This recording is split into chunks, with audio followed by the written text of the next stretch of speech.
দেখেন লাল কাঁকড়া গর্ত থেকে বের হচ্ছে, আবার ঢুকে গেছে গর্তের ভিতরে।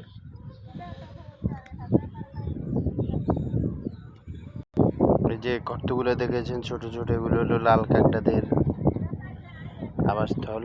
এটার ভিতরে ওরা বসবাস করে, ভিতরে ওরা লুকিয়ে থাকে।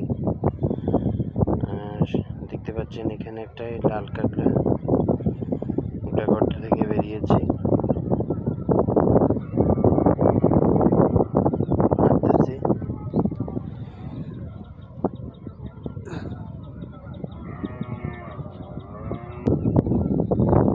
লাল কাঁকড়া খুব সুন্দর একটা কাঁকড়া।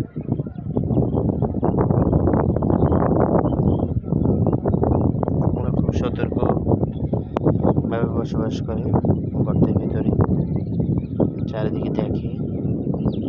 আমাদের সেই বিস্তীর্ণ মুসাপুর নদী, ফেনী ছোট নদী, এই বিশাল অঞ্চল যেটা আবু মাঝিরহাট এরিয়াতে।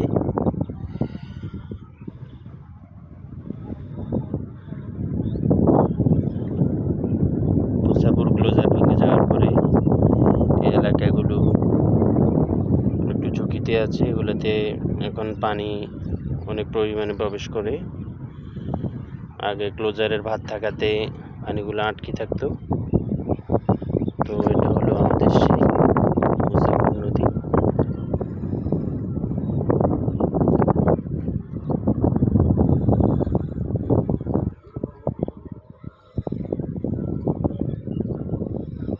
তো আজকের জন্য এখানে শেষ করছি, সবাই ভালো থাকবেন।